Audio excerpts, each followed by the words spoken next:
in a particular window in a day, when you book tickets, you get a discounted rate. Is that real or is that a myth? Promotions are launched on a travel season by travel season basis. Appointments are taking 2 to 3 to 4 to 5 months just to get an appointment, and then another 2 to 3 weeks to get the visa. And there is always one market that's open, especially with online travel, because OTAs that have come up now, we've always been wanting to make happen. To and fro, it's always cheaper to do that instead of a one-way ticket. So round trip tickets have the assumption that you start and end at the same location. But there's one catch. How do I book a business class ticket for an economy price? Whether I should stay in hotels or Airbnb. Why does it take so long to get an appointment for a Schengen visa? In this world of AI, how important are travel agents?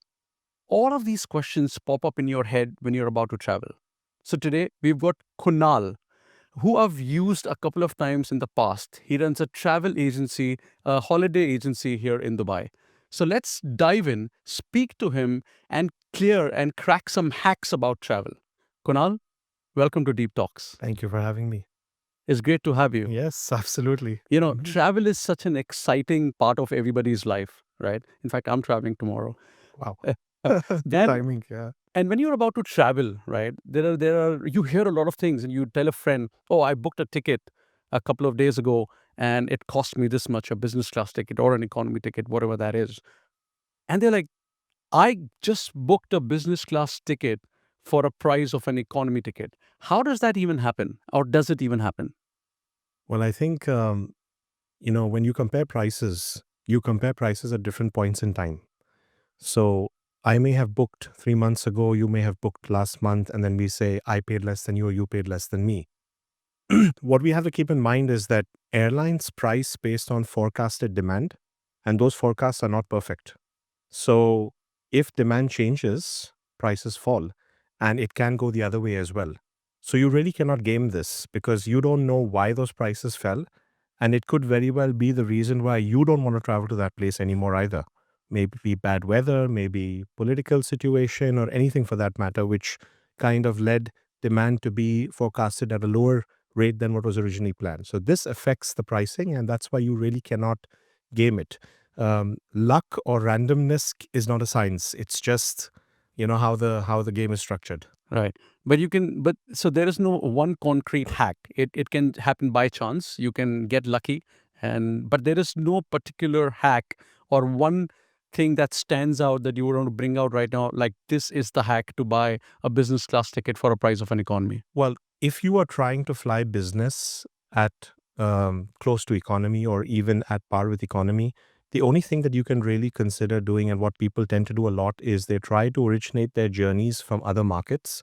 So let's say, for example, we're sitting in the UAE, they'll say, we'll fly from Oman, we'll fly from India, etc., and we'll fly via Dubai. So they do that with the perspective that in those markets, direct flights are, well, Emirates, for example, is direct from Dubai, but indirect from Oman or indirect from India. So it has to price more competitively there than it has to price from here. Dubai is still a premium market. If you compare some of the other countries, neighboring countries, outbound demand is not as strong. They have to compete with other airlines. So it may very well be that you fly to another country, a neighboring country, and then you originate your journey from there. Yes, you do have to take the hassle. You go back, you buy another one-way ticket. You may have family there. Some people have family, so they stay with them, and then they originate the business class journey from there. So that's really it. But apart from that, unless and until someone's bought a promotional fare that's highly restricted, because people don't tell you that. They say, I got this business class deal, it's amazing, etc. But by the way, it's non-refundable and non-changeable. They don't tell you that. So everything is great as long as they can actually fly on that. They don't tell you, well, I transited for 24 hours. Yeah. They don't post that on social media. They'll post the boarding pass, business class, but they won't post, I'm exhausted after that 18 hours halt in Singapore, for example. So that doesn't come out. So you really don't know what are the terms, conditions under which those tickets have been purchased, what is the transit time, the connecting time under which they have been purchased, where the journey originated from. Is it as convenient as, driving straight from your home to the airport and reaching your destination directly? So that's, people brag about the deal, but not really what's happening in the finer details. Right. But is there a window in a day? I also hear things that in a particular window in a day, when you book tickets, you get a discounted rate. Is that real or is that a myth? I think it's purely a myth, because tickets are booked globally now. There are multiple points of sale, and there is always one market that's open. Mhm. So I think, and especially with online travel, because OTAs that have come up now, you have people booking tickets outside of office hours, late night, early morning. It's very hard to predict. So I don't think there is a particular time or a particular trend that you would say that this is when I got to check prices to get the best possible deal. Right. But it's true that if you book a two-way ticket to and fro, it's always cheaper to do that instead of a one-way ticket. Most of the time. So it is generally recommended to book a round trip ticket, and it is cheaper. The only time it may not be cheaper is, for example, maybe you start at one country and you end at another country. So round trip tickets have the assumption that you start and end at the same location. So Dubai to Dubai. You cannot have Dubai to Rome and then London to Istanbul. That's not a return ticket. So as long as you are starting and ending at the same location and flying on the same airline, then round trip tickets usually work out more cost effective. If you are planning to end at a different location, that's when the two one ways come into the equation, basically. Right. And tell me something, if I have to plan a holiday and if I have to book my tickets for the flight and for the hotel, do I leave it for the last minute or you recommend that I should be booking in advance and how long in advance, if at all? So I think, like, the rule of thumb, I mean, what we've always been told is book early to save money, book early to get good deals, to get early bird offers. But essentially, there is also a time period which is a bit too early. I think people from our part of the world, anywhere between 6 to 4 months prior to travel is good. That is sufficiently in advance. But you don't want to be booking 1 year in advance or 9 months in advance, etc. Because what essentially happens is promotions are launched on a travel season by travel season basis. So if I'm sitting in September, promotions may be there for December, Jan, Feb, etc., but they won't be there for next summer. So if I'm going to book next summer now, I'm just going to pay normal market fares, because no one in the travel industry is actually focused on next summer. All the focus is on the winter now. So you want to book at least 4 to 6 months prior to the next major travel season. Right, right. And what does the trend look like? Are people booking more hotels or are they preferring Airbnb? What kind of bookings do you get? So, Airbnb or similar platforms, which are long term kind of vacation rentals, were really demanded post COVID, because that's the time people wanted long stays. They had work from home. They also wanted to be able to clean their own place, and all these kinds of concerns were there. But as people have returned back to working at the office and so forth, I think there is now a greater demand for comfort and luxury, making sure that my place is clean daily, making sure I have a nice breakfast served in the morning. All these kinds of concerns have become priority because holidays have become shorter. We have, less time. We can't take those long breaks like we could before. So generally, hotels are far more demanded. And also with all these short-term rentals, there have been challenges with, them being banned in certain cities, discouraged because of over-tourism, and also the fact that you really don't know about, service standards, because you don't know whose apartment you're going to end up in and how well maintained it is, and Right. what's waiting for you when you get there. But there is no doubt that the short-term rentals or Airbnb is much cheaper than booking a hotel. It is cheaper, if you would say, on a per night basis, but if you put a value to security, if you put a value to breakfast, if you put a value to maintenance, I mean, if you assign values to those things which are missing on the short term rental, then you might change the I get it. comparison. So it really depends whether you price these things, whether you can assign a value to these things, then the balance changes. Right. And do you also do Airbnb bookings or short-term rentals? So as a travel agency or a holiday company, we do not get into renting out personal property. It's only apart hotels. So apartments which are part of hotels within hotel complexes that can offer the reliability. Because today for Marcopolo holidays, if we book anything for a client, there is liability. So if in case you land up at XYZ, rental, and the owner doesn't hand over the key to you, it's our phone that's going to ring. Right. And if we cannot ensure that you're going to get what has been promised, we cannot book that product or service. Right. So due to that reason, we generally stay away from that market. Got it. And let's press about Schengen visa issues. I understand that the wait to get even an appointment for a Schengen visa sometimes takes 3 to 4 to 5 to 6 months. Why do you think it's taking so long? Well, I think the Schengen appointment dilemma has been here now, I think 2 years, 2 to 3 years. It's ever since the pandemic, it's been a big problem for travelers in our part of the world. And I think the main reason here is that there's a lot of demand, and the consulates or embassies are constrained in manpower to handle that demand. Because unfortunately, a consulate or an embassy cannot just put an ad and hire someone the next day. Those kinds of approvals come from the Ministry of Foreign Affairs. There are security clearances that are needed. So because of these challenges, they cannot scale up to deal with that excess demand. And that's one of the reasons appointments are limited or constrained. Another challenge that we are seeing is people booking multiple appointments. So because you don't know if you're going to get an appointment to the country you want to travel to, so you see, country A has appointments, let me book this.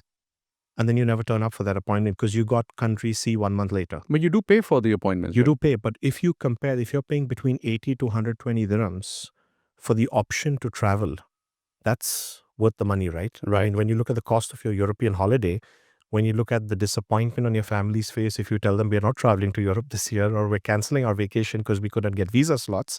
So you pay that 80, 100, 120 dirhams per person just for the peace of mind. I have the option to apply through country A if I don't get country B, or I have the option to apply. So that's just keeping your options open as a traveler. Right. So there are no shows because of that, So you're unfortunately. saying it's the demand-based issue, and It is a demand-based issue. It's also tourists are right at the bottom of the value chains because priority goes to business travelers, priority goes to students, priority goes to medical visitors. So they are given preferences. So you only have so many staff who can do so many visas. yeah, So how do you ration that across the entire spectrum of visitors into that country? right. Now I understand that you might not have much say in this, but if we understand for the past 2 3 years when Schengen appointments are taking 2 to 3 to 4 to 5 months just to get an appointment, and then another 2 to 3 weeks to get the visa or not, why can't this be changed? I mean, at whatever level that the decisions are made. So I think the main challenge is that in Europe, 85% of the tourism in Europe is European. It's intra-European. Right. And of the remaining 15%, you have the Americans, the Canadians, the Japanese, you South Koreans, you have all the other countries as well in that 15% who don't need visas to travel. Got it. So we're really a drop in the ocean Mhm. of tourism at this point in time. So our pain may not be felt far enough, for them to actually. The pain is real. The pain is real. Absolutely, the pain is real. Yeah. The other challenge, a big challenge that there is at this point in time, is tourism boards that are responsible to promote tourism to their countries usually measure the visitor count by nationality, not by country of residence. So if they see the UAE market, how many visitors came in from the UAE, they're counting UAE passport holders. So, Right. so all the expat population, which is where the pain points are, it doesn't Not come on up the on the data radar. points. Doesn't come in the radar. Absolutely. I also had someone who told me that they applied for a Schengen visa from India, Mhm. and they applied. They got their they got their interview. They applied. They got the visa. They got the passport back, all in the span of between 10 to 15 days. That's unheard of. Do you know anything about why is it so quick in India? Yeah, it is. I mean, the India is a big country, and therefore every country has got more than one consulate in India. So, for example, in UAE, for Italy, for example, we have the embassy in Abu Dhabi, we have the consulate in Dubai. Right. And when you look at India, you have the embassy, and then you have a consulate in Bangalore, a consulate in Kolkata, a consulate, I think, in Mumbai. So you have multiple consulates managing multiple regions. Right. So there is more resources to handle those applications. The other thing is Indians traveling from India directly associated with that market. We travel from here. We're also from the Indian market. So our needs are technically being looked after in India. It's not being looked after here, given that, we're a So, mix of nationalities. so we should be going to India to apply for Schengen visas. That's exactly what we've always been wanting to make happen. But there's one catch in that, which is that if you go to India and apply for a Schengen visa, one of the things on the checklist is they want you to give your income tax documents, Right. your ITRs. So if you have income in India, legally you can apply in India because you're an Indian national. So you can apply in India or you can apply in the UAE, which is your country of residence. But you need to support yourself financially. So those ITRs need to prove that you are drawing income in India and this is your main base. And that's where most NRIs may not be Right. able to fulfill that requirement. Right. Well, fair enough. Yeah, yeah. Which is that one country, or is there any one country that you think is lenient and gives a slightly longer time visa in the Schengen countries? I would hesitate to call out any country, but generally what we've seen is countries that are more prone to tourism tend to issue longer term visas. So the big boys, the large countries, Spain, France, Italy, Germany, even recently Netherlands as well has been. So these larger countries that have been, attracting large Schengen visa applications tend to issue longer term visas. But which one does that, when, for what applicant is a black box. Right. And say, for example, if my visa is issued from a particular country, is it important for me to land in that country first and also stay there the longest? So I'm so glad you asked this question because this is what we spend most of our time explaining to clients planning European trips, which is a common misconception that people have is that if I apply to, let's say, Austria, Right. if I enter Austria, I have met my obligations towards Austria and I can go then wherever I want. That's a common misconception that people have. But the reality is that the Schengen rule requires you to apply to the country which is your main destination where you spend the maximum number of nights. Right. That is where you need to be applying. Now, the only situation where the point of entry becomes relevant is if you are visiting multiple countries and there is no clear main destination because you're spending the same number of nights in maybe two or more countries. So it's not obvious what's your main destination. Right. In that case, the point of entry is important. In all other cases, it's irrelevant. Not only the point of entry, even the point of exit is irrelevant. Got it. Right. And what's this visa shopping? I've been hearing about this term visa shopping. Could you put some light on that? Yeah, it's unfortunately a term that's used to describe visa applicants who want to travel to Schengen Hmm. countries, but because they may not get appointments to the country which is their main destination, where they should be applying, they go and they apply somewhere else, Right. any other country that has appointments available, and then what they do is with that visa, they may either travel to the country that granted them the visa, and within 6 hours or 12 hours, the next day they're out of that country, or they may never travel to that country at all Right. and they just skip visiting that country. So it's basically your visa is being applied to the country that has appointments available and not to where you should be applying as per the Schengen rules. Got it. This is essentially what the subject is about. Right.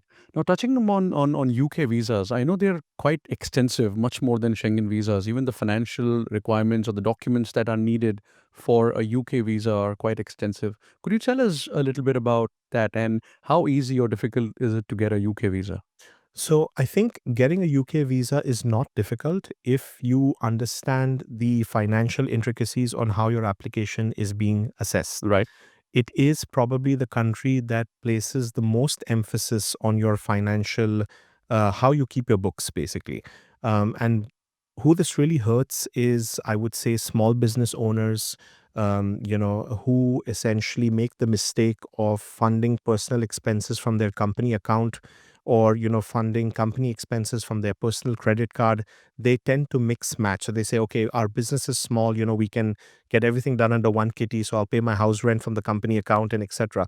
These people land into the biggest problem because when visa officers are assessing applications, they want to see very clear source of income, track of Mhm. expenses, what the savings are, and they want to see that very separately for your business and for your personal accounts. Right. The challenge we have in the UAE is because we don't have personal income tax, moving back to what we were talking about, the Italy case in India, where you would submit ITRs.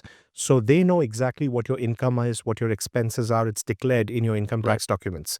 But here we don't do that. So I could put in a bank statement which has 1 million dirhams, and it's a 6-month bank statement. because I took a 2 million dirham loan 8 months ago. Right. How do I know that? How does the UK government know what is the source of this 1 million dirhams that's Mhm. sitting in my bank account? Right. So clients always emphasize what's the minimum balance I need to have in the account, when what really is important is how you got what you have. Right. That's essentially what they want to know. What is the source of these funds? Where have they come from? Did you sell a house? Did you buy a car? What's the movement happening in your account? So it's extremely detailed, which is why we spend a lot of time, going through those applications with our clients. Right. And what's the sort of percentage of visa getting approved versus rejected, sort of, if you have any idea for UK? Um, in our case, I would say I don't have statistics off the record, but generally we can predict when an applicant is likely to get rejected. Right. Over experience, over time, having, because a lot of clients come to us sharing their rejection letters because they applied themselves. They weren't really, may have not been very knowledgeable on these intricacies. They applied themselves and they contact us and they say, "This is my rejection letter. What can I do?" Right. So we work on these reapplication cases as well, just because we understand what they did not highlight, what they did not explain, and why they got rejected. Right. Because the challenge is that when you're applying for a visa, especially a UK visa, if they don't understand something, they're not going to call you up and check. They're not going to follow up with you. Mhm. Your documents have to be self-explanatory, and if they are not, they decide. In the absence of information, the worst is assumed and entry is denied. Right. Okay. Well, moving on, Kunal, in this world of AI, with chat GPTs, with sky scanners, with Google Flights, when I'm getting some discounted rates online, why should I be using a travel agent? And that's another great question. So the first point is, you don't use a travel agent for great discounts alone. That's not the only reason you use a great travel agent. A great travel agent is basically supposed to ensure that you know everything you should know before you take a decision to buy something. Because with all these lovely online, meta search platforms, the focus is on the price. And how many cases of people landing up to the airport realizing they bought the cheapest fare without baggage allowance? It happens every day at the airports. People just didn't realize this was the cheapest deal, buy. A lot of the marketing online, I mean, it's very intelligent marketing. Last seat, last room, it creates that FOMO, that impulsive buying. And this is exactly something that would never happen with a travel agent, Mhm. because we're here to stop impulsive buying and make sure everything is properly planned. So meta search is a different league altogether. When you talk about chat gpt and you look at AI itinerary planning tools and things like that, they're really useful for brainstorming. I think the benefit is we get to speak with clients who have done some degree of research, some degree of brainstorming. It does help for us to have a more informed discussion with them. However, the reality is it can't book that. It can't book that trip. It can't make that trip happen. It can throw ideas, and let's not forget the knowledge is as of, I think, 2024 that you're looking at. It's not real time knowledge. And of course, there are many, many things in terms of after sales service, because something goes wrong on a trip, what's going to happen? The great prompt is not going to get you out of that dilemma, or negotiate with the airline or the hotel or anybody on your behalf to make sure that you get fairly compensated. Right. Because as travel agents, we are to some degree lawyers for clients in the travel industry, Right. because we are able to negotiate with partners, with providers. And we saw this after COVID a lot. People who had services booked through their travel agents, how quickly did they get their refunds and vouchers and reimbursements versus people who were solo? Right. So we have that kind of, you have that backing when you're traveling, knowing that, okay, if something goes wrong, there's someone here looking after my interests, making sure that my rights are looked after, and I'm taken care of. My family's taken care of while I'm away. Right. So booking through a travel agent is like taking a complete package. It's more than just going through a sky scanner or booking a ticket. It's for the rainy day, something goes wrong. You have someone responsible, someone who's taking accountability and ownership of your trip, Absolutely. especially when you're traveling with young kids and family. Especially young kids or even seniors. We have a lot of multi-generational travel. People want to take their parents along with their kids. We have family reunion trips. We have ladies only trips. We have graduation student trips. So all these things, I mean, you really need to know that when my loved one is in a foreign country and if something goes wrong, someone's going to respond immediately. Yeah, that No, safety and security is part of this package. absolutely. It is the fundamental thing. And also when we think of booking online and when we look at booking, on all these meta search engines, we have to understand that the role of travel agents is not just to book. Hmm. That's the easy part. That's what you could do yourself. But it's not about booking alone. It's about what do you book? When do you book? With what terms and conditions do you book? In what order do you book? These things matter. Should I book my flights first, then the cruise, or should I wait for my visa and then book? But what if the cruise is not available? But what if the flight prices go up? But that hotel is really important to me. So, how do I synchronize all these decisions Hmm. in a manner that reduces the risk if in case I need to cancel my trip or if in case my visa gets rejected or anything else happens? So, it's also that thought process to make sure that I'm not going all in Right. without realizing what I'm Mhm. putting myself into, and then spending many weekends following up with people in different parts of the world Right. for getting my money back. Right. So I understand that there is an extra service, there's safety, there's security. You're guaranteed a lot of ownership and accountability from a travel holiday company as opposed to booking online. But when you compare the costs, how much more do you have to pay for this extra service compared to booking just online? Yeah, I think that's a very, very good question. So, when you think the assumption or the myth is that if I'm buying through a travel company, I have to pay a premium.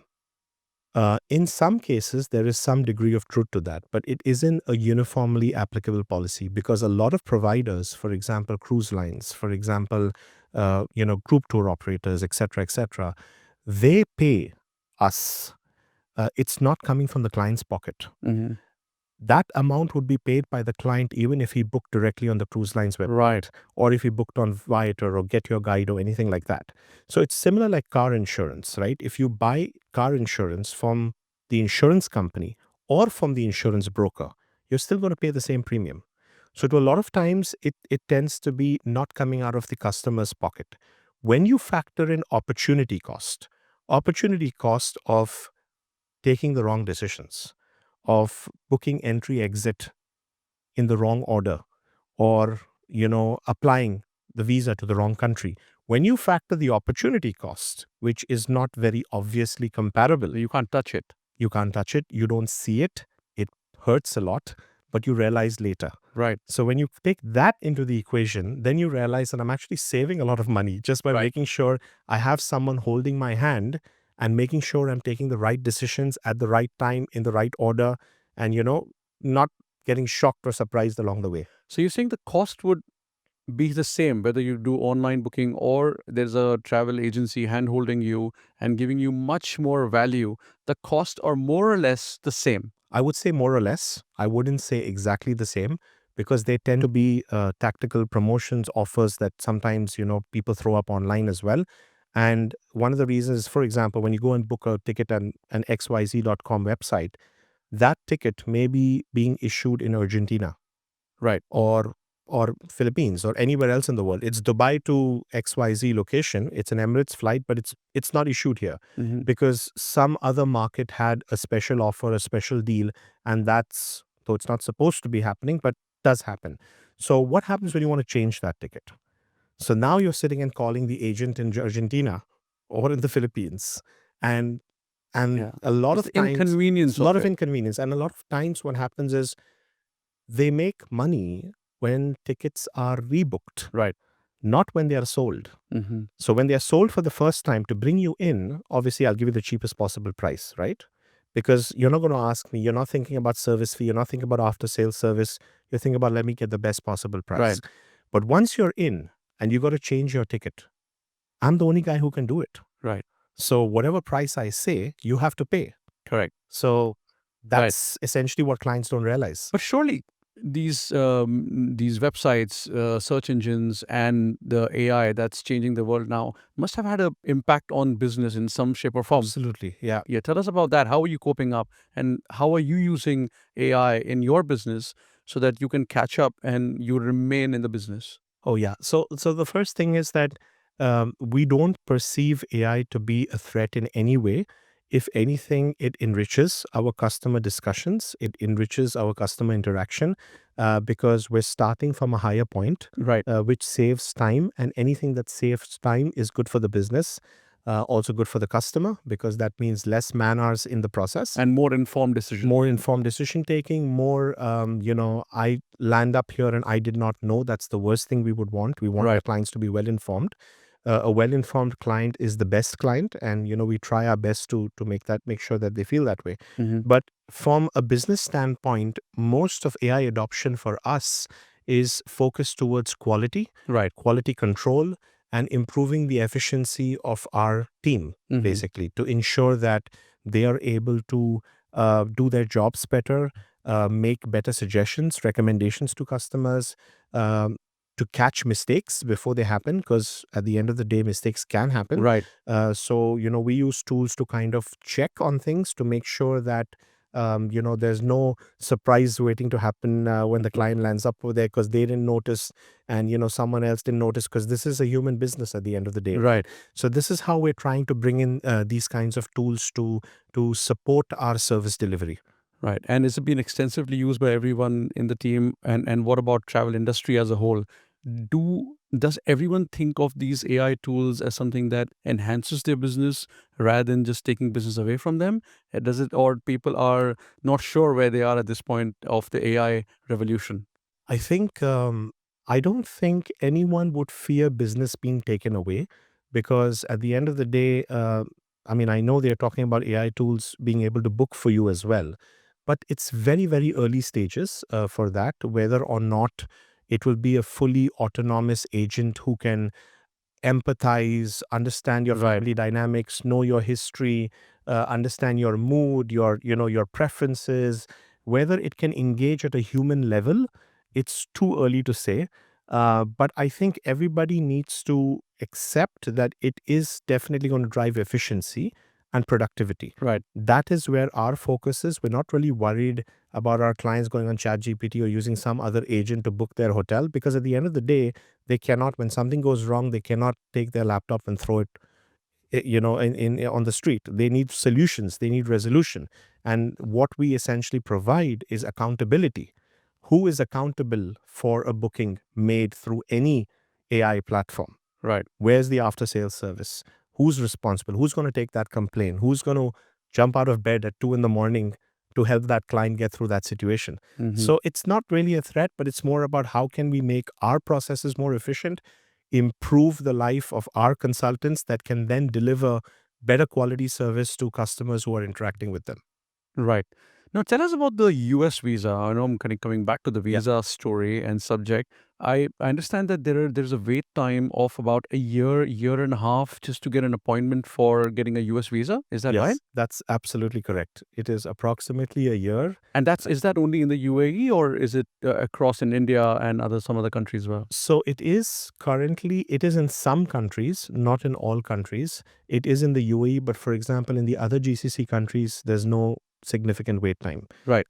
And in fact, the US visa does not require you to apply in the country where you're a resident. Technically, you can apply anywhere, Right. but then people have had mixed experiences, so if they get rejected, then they may associate it with them having not applied in the UAE.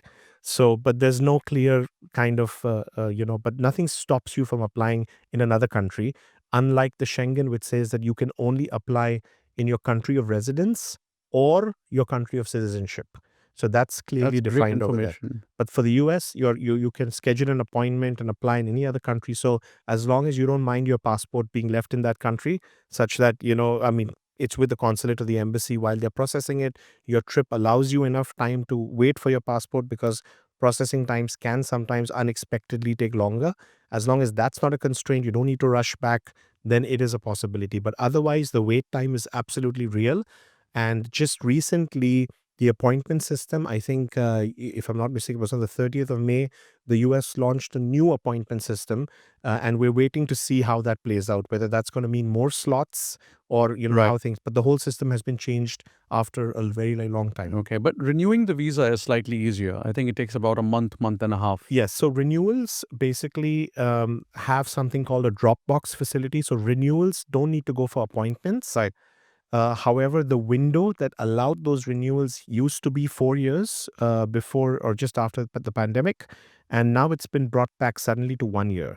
Got So if your US visa expired in the past 1 year, you can still benefit from not needing to go for an appointment, just doing a Dropbox.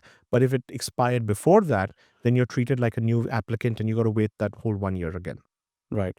So since we're talking about visas, which is that one country in Europe that you would pick? Say if we're sitting in June right now, early June, if I want to make a trip in August or September, which country should I apply for the visa? Well, I think when you say Europe, I'm guessing you mean the Schengen territory. Yeah. So when we're looking at the Schengen territory, at this point in time, we see that there is possibility to travel to Scandinavia.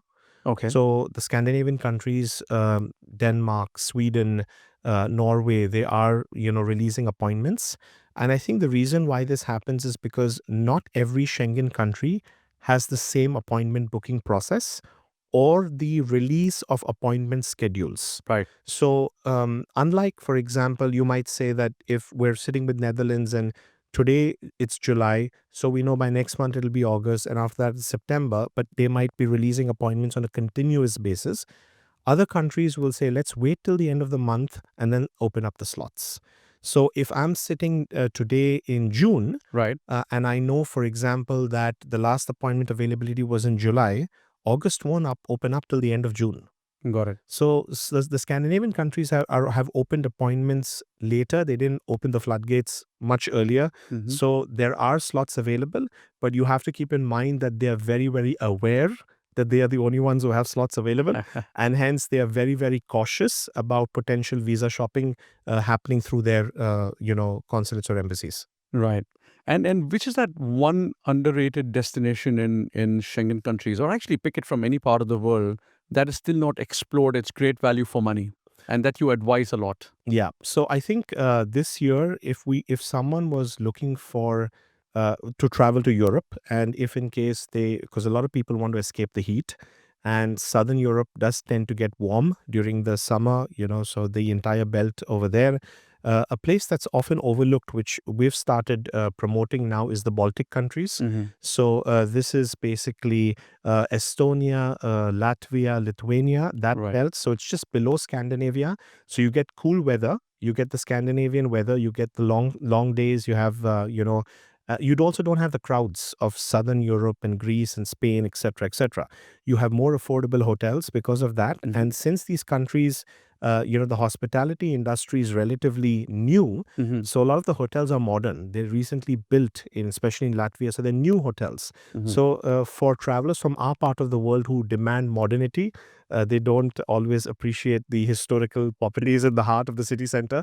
So for them, it's also refreshing that I am in Europe. I have great weather. I have long days. It's more affordable. There is nature, and you can easily combine these countries into one trip because they are quite close to each other. Right. And you've been in the travel industry for a long time. So forget about clients for a second. If you had to pick up one destination and just take off, where would that be? Well, if I had to pick one destination, I think something that's been on my wish list for a long time is gorilla trekking. So this happens in Rwanda and Uganda. So they have the mountain gorillas over there, and that's the only place. There are only two places that you can actually experience this. So they take you into the forest, and you get to see these mountain gorillas in their natural habitat, and they take you into a trek in the forest. Incredible. So I wanted to do this. I don't think I'm fit enough now, so I need to probably, But this is something that I would really look forward to because me and my wife, we both love nature, we both love wildlife.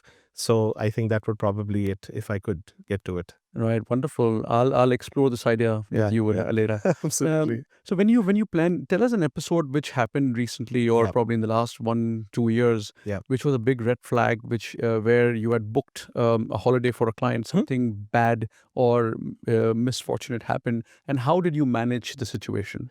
sitting over here in Dubai. Yes, actually, we had a very interesting case recently that happened where we had a group traveling to Turkey, Right. and one of the travelers in this group was a national of Saint Kitts and Nevis, Hmm. which is one of the Caribbean, countries that a lot of people have citizenship by investment passports. You know that they have them, so Yeah. Dominica and all these countries. So they had Saint Kitts, and they were supposed to travel to Turkey in the mid of May. And we had, obviously we knew they didn't need visas, so everything was fine, everything was booked.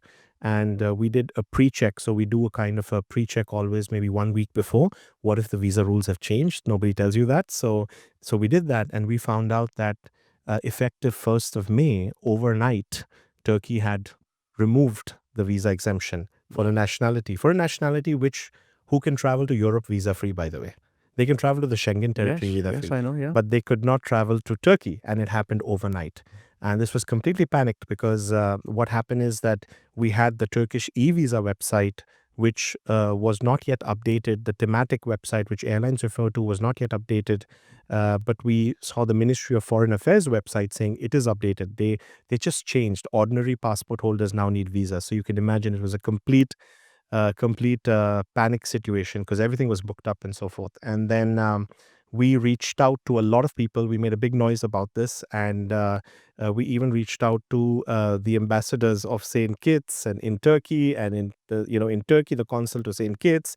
We got them to request the consulate in Dubai, and then the consulate in Dubai was very gracious to help this particular traveler, and instructed VFS to accept the application, and we got the visa in 3 days, which normally would take maybe 3 weeks after you got an appointment, which would be after 15 days. So it'll be like a month Right. waiting time. And this client was just immensely grateful because they said, most people have just given up and said, it's not my problem. Visa rules changed. It's not my problem. I'm not responsible for Mm. that. And Right. I think that's something that we're very proud of, which happened behind the scenes. That's wonderful. And it wasn't even our mistake. It wasn't our fault. But that didn't stop us from saying, you know what, We'll it's sort not this my out for problem. you. Yeah, Yeah. Oh, absolutely, that's wonderful. I absolutely, mean, absolutely. Yeah, that's one yeah. reason why you should have a company that's Yeah. managing your travels. I think our staff particularly, we're blessed. They do take things personally. Hmm. I've seen a lot of them. A client's travel becomes their travel. A client's visa application becomes their visa application. So because they get invested in that, they don't really stop.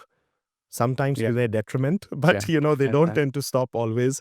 And I think it's a balance Yeah. because sometimes if you take your clients a little too seriously, it can drain you emotionally as well. Hmm. But at the same time, it's rewarding Right. because you may form a relationship that will last a lifetime, Yeah. because they will see through that. Yeah. The one question that's come to my mind is you're advising people on travel, different countries, different parts of the world.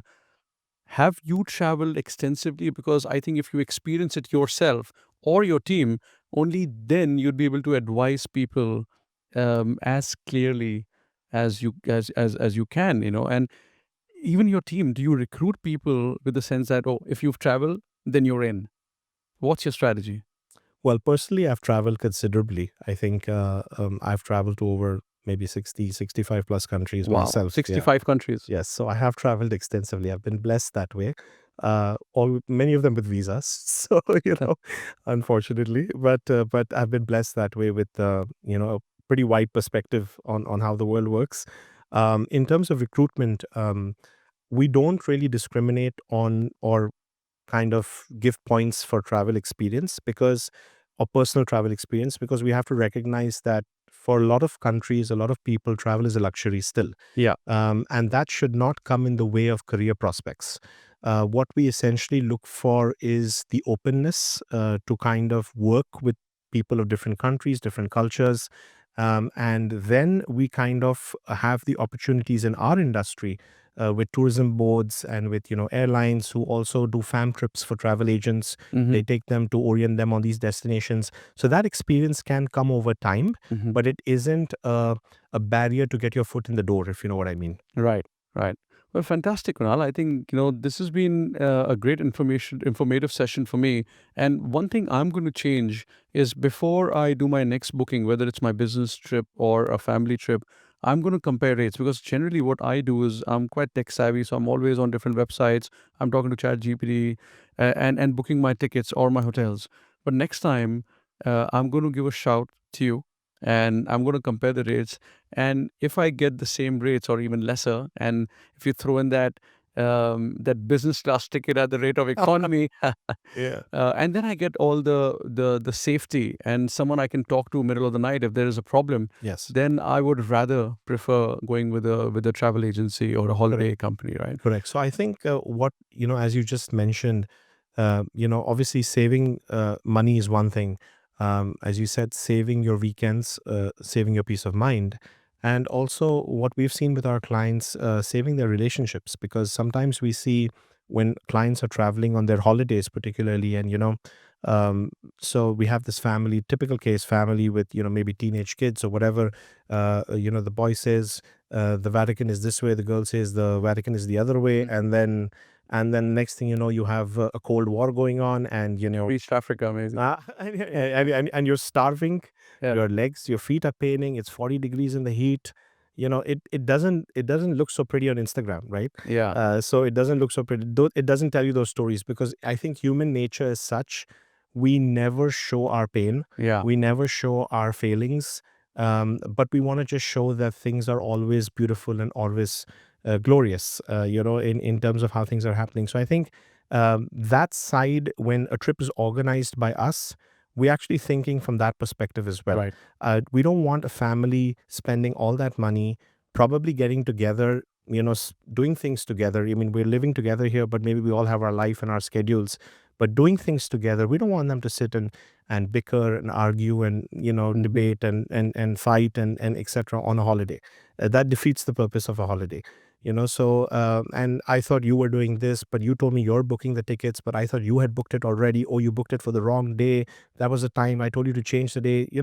This is not what we want you to think about when you think about a holiday. Right. So I think also the relationships which actually stay put, because when you have an external party, then you can direct all your requests to one person who can kind of streamline that and make sure that everybody's on the same page. Yeah. Which in a typical household, there are different power dynamics. Yeah. You can't always, structure in that manner. No, fair enough. I think Yeah. one last point that comes to my mind when you were saying all these things, that when you talk to AI or a website and you're asking them 10,000 different questions, Yeah. and you don't feel that they're going to be upset answering them, True. or they're going to be impatient answering them. But when you talk to a human, and when you're talking to an agency or a company like yours, when you talk to your colleagues, Yes. and if I'm asking tons of questions, you might also get that sense that, oh, you really, the person will lose the patience, Yeah. might not answer in the right way. So those things probably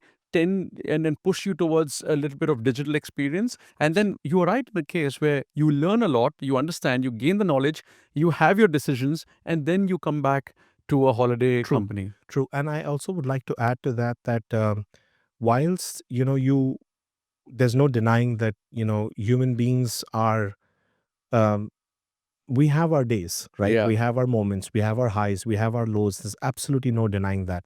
That's what makes us human. And as you correctly said, technology does not have a mood swing. Mm. Technology does not lose patience. Technology is, endlessly, repeatedly trying to explain the same thing in different ways. You're 100% correct. But then you also want to think that sometimes are 10,000 questions really needed? Because sometimes when you ask a question to a human, or I know I can read in between the lines, because I know what you're really trying to ask is not what you're actually asking. What your concerns really are not what you're saying. Right. But ChatGPT or any AI tool cannot read in between the lines. They cannot. It doesn't have the context to do that. So many times we've been in client meetings and we understand, we see husband, we see wife, we see, different parties part of the process, and they're saying something, but they mean something else. Mm-hmm. And we see that very directly with our experience, in planning these holidays. That human touch, to be able to read, to be able to predict, to be able to say, okay, let me simplify this for you. You want this, you want that, but you don't want that as long as it doesn't compromise this. So can we reach a middle ground? Right. And so who's bringing that conclusion or discussion together? It's not, it's only a human being Right. who can do that, who is sensitive enough to understand that the wife wants a day at the spa and, maybe he wants to watch a football match in Barcelona. How can we make this happen on the same day without messing up that itinerary? Yeah. And also give the kids a theme park in the Yeah. process. How can this all be synced together? Yeah. How many prompts and reprompts will that take? Sure. So, I like the you idea of know, the football match. yeah. So, All right. Thank absolutely. you so much, Kunal. Is there anything you want to end with? Because I've had this great chat, a lot of learning, and I'm going to implement some of some of the ideas that you've just mentioned in my travel plans from in the future. But anything that you want to add? I think if I had to add one thing, I would say that if you have a good relation with a travel consultant or a travel agent, I would hold on to it tight. And I would also say that it's very important for that relationship to be based on trust, Hmm. mutual trust. If you want to get the best deal out of a travel agent, or the best to benefit the most from their experience, it's never a good idea to say, these are my cards, what are your cards? Right. That is not the way the system works. Right. Think of it, if you ask a travel advisor or a travel consultant to work with you, we're already starting with a certain degree of implied trust. Right. So unless and until you're open, I'm concerned about my budget. I don't want to exceed this amount of money. Last year I got this issue with visa. I don't want to go there. Unless you don't share things about your desires, unless you don't share things, it's very hard for us to really add value. Right.